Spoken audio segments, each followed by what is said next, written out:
Bienvenidos a la página Hecho Nuevo TM. Me alegra saludarles de nuevo. En esta oportunidad estaremos obviamente cerrando la miniserie que he titulado Ser o no ser. Esa es la cuestión. Voy a compartir con ustedes una conferencia que dicté a un grupo de personas relacionado a Jesucristo y las disciplinas espirituales. Te invito a quedarte hasta el final de esta publicación, pues en ella estaré reseñando algunos elementos que caracterizaron el día a día de la persona de Jesús.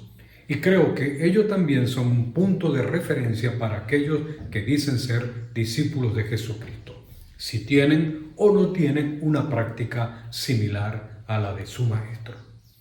Bienvenidos a Hecho Nuevo TN.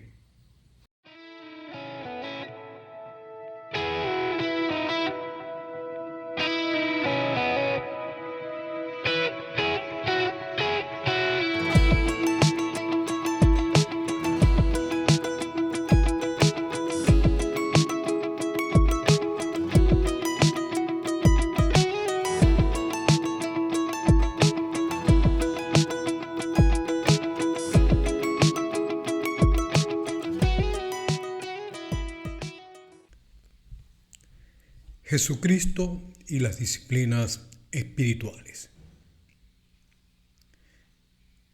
Quiero compartir con ustedes este tema que es bastante interesante, referido a esas dinámicas rutinas que pueden ser de utilidad en el crecimiento tanto personal como espiritual de una persona, o el crecimiento integral. Por eso cuando hablamos sobre disciplinas, las disciplinas son las diferentes actividades que se practican a fin de que todo lo que hagamos gire en torno a esos ejercicios, dinámicas, régimen, hábitos, etc. Ante ello, vamos a revisar cuál fue el régimen de vida, esas disciplinas que fueron habituales en las personas del Señor Jesucristo. Hay 4 autores en el Nuevo Testamento bíblico que reseñan cuál fue el comportamiento, la vida y esas dinámicas que Jesucristo seguía en el día a día. Me refiero a Mateo, Marcos, Lucas y Juan. Entre las cosas que reseñaron sobre su vida, mostraron que Cristo tenía un permanente encuentro con Dios o tenía una vida de oración. Reseñaron, por ejemplo, algunas prácticas que eran comunes en el día a día por parte de Jesús. Por ejemplo, oraba muy temprano en la mañana, oraba en el atardecer, buscaba estar a solas para orar después de haber trabajado con las multitudes o con sus discípulos. En ocasiones pasaba toda la noche orando. Asimismo, enseñó a sus discípulos y a las personas que estaban a su alrededor a cómo orar, pero también a cómo no orar. De igual forma, les mostró un modelo de oración que es muy conocido a través de toda la historia del cristianismo. Me refiero al Padre Nuestro. Esa era una de las prácticas que eran muy comunes en el día a día por parte del Señor Jesucristo, la oración. Otra de las prácticas que se podía observar en Jesucristo tenía que ver con ese tiempo a solas consigo mismo. Estos autores refirieron, por ejemplo, se retiró él solo en una barca a un lugar solitario. Mateo no dice ni expresa específicamente qué hacía. Lucas, en cambio, dice que Jesús hacía esto a menudo, que era común. en la vida de Jesús apartarse y estar a solas consigo mismo.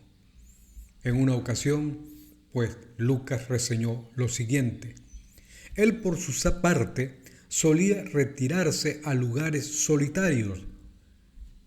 Él sí menciona que utilizaba ese tiempo para orar.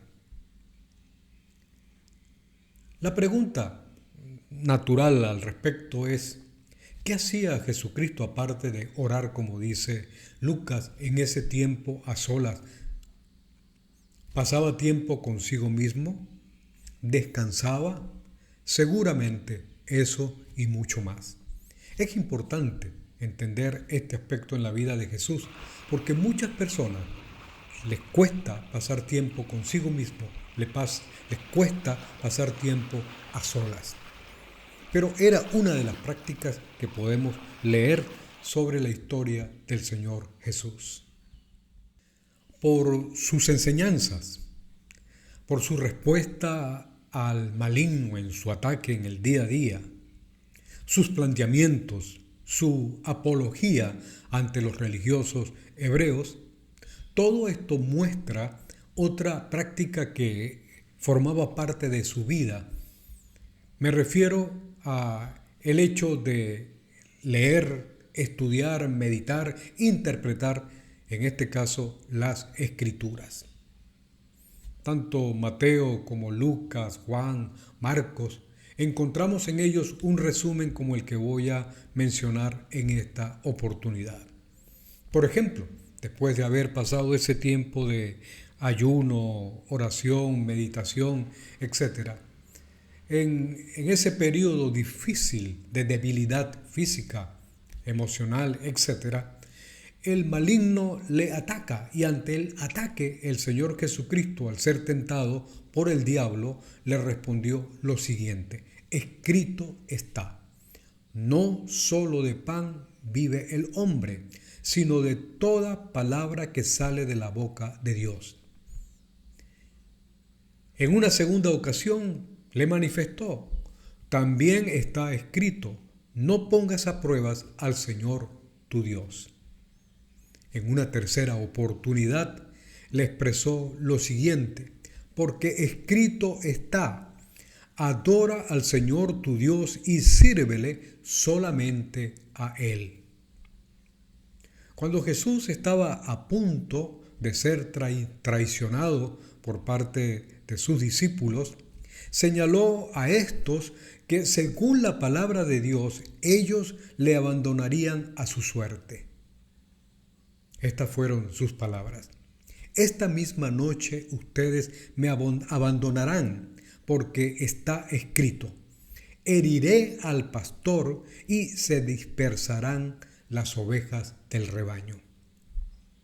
Luego expresó en otro momento: escrito está, y fue contado entre los transgresores.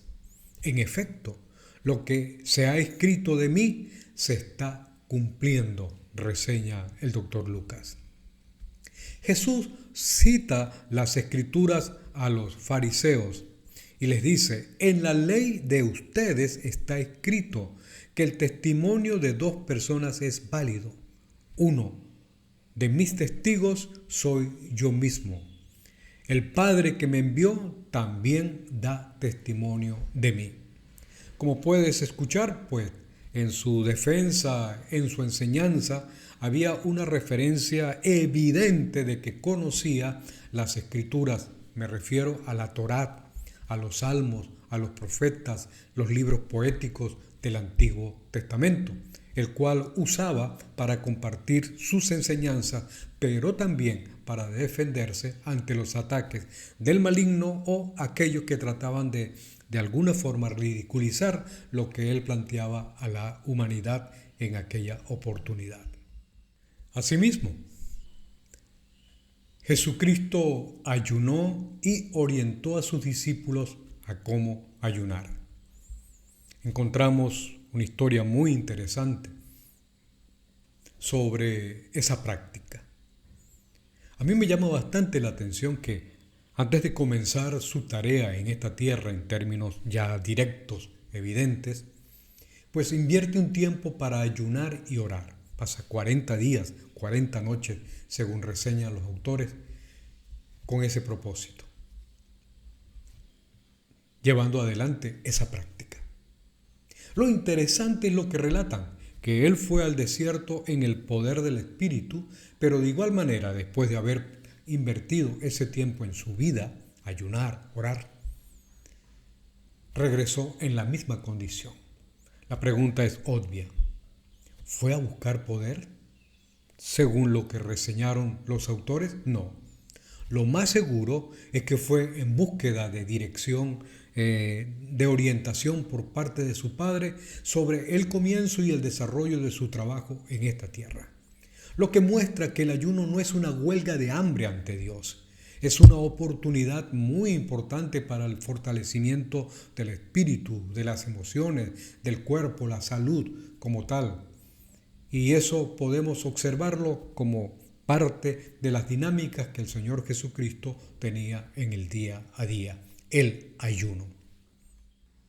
Se incluye también dentro de las disciplinas ese elemento que tiene que ver con la obediencia. Por ejemplo, en el campo militar hay cierta rutina que los soldados tienen que cumplir en el día a día.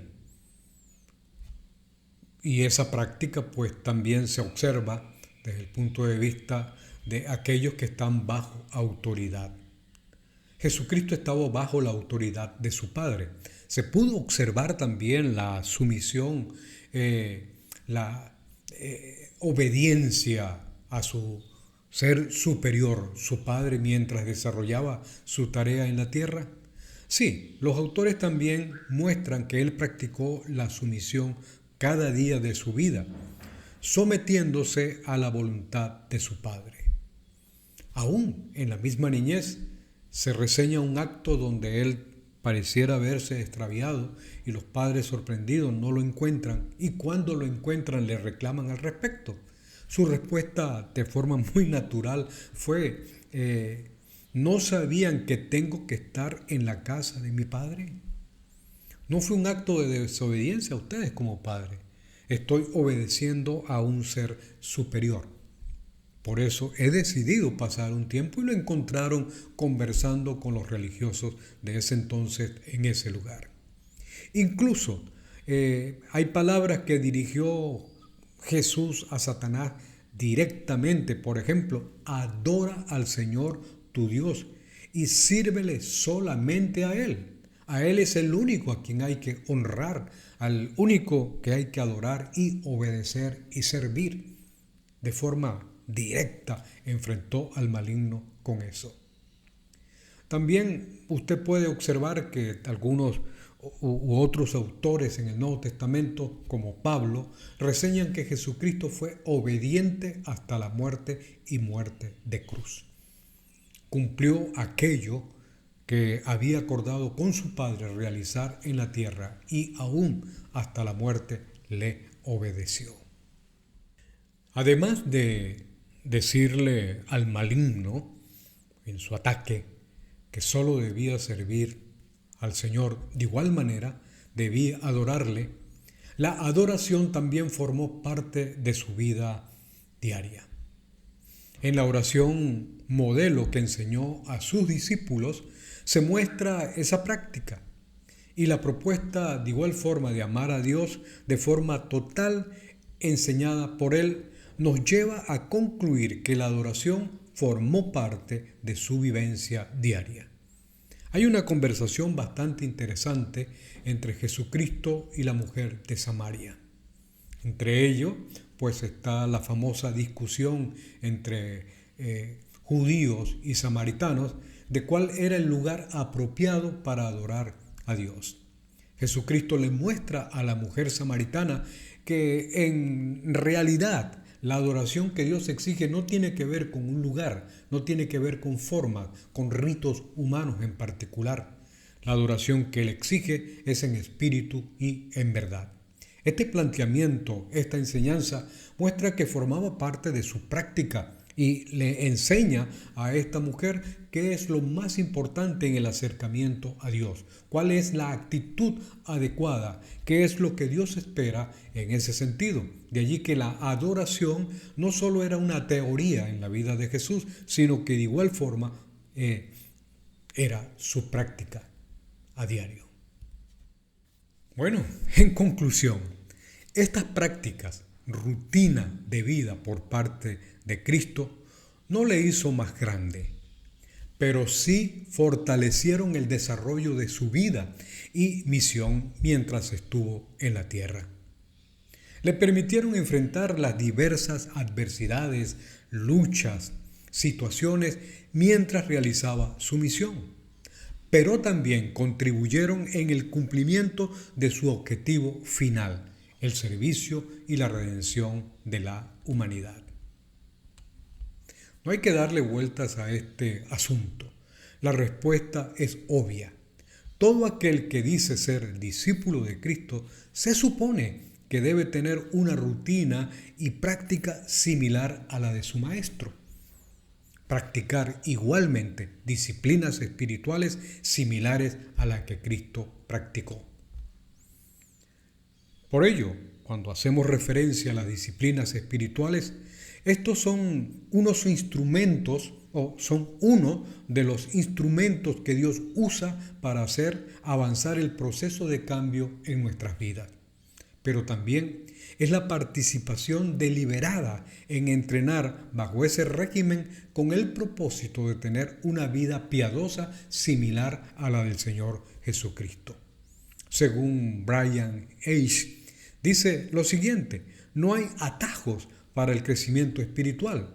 La formación del carácter espiritual en nosotros es un proceso que dura toda la vida.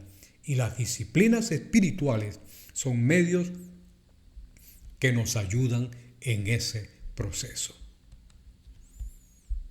Estas disciplinas nacen de tu disposición personal de ser como Cristo, de seguir las pisadas de tu maestro, y no son el resultado de las imposiciones de una religión, iglesia, grupo religioso. Eres un discípulo de Cristo, entonces practica disciplinas similares a Él. ¿Es esta tu realidad? ¿Eres un discípulo de Jesús? Muchas gracias por llegar hasta el final de esta publicación. Me alegra mucho el que haya podido escucharla, pero creo que no es suficiente. Sería bueno que reflexiones sobre este contenido y te revises si eres o no eres un discípulo de Jesucristo.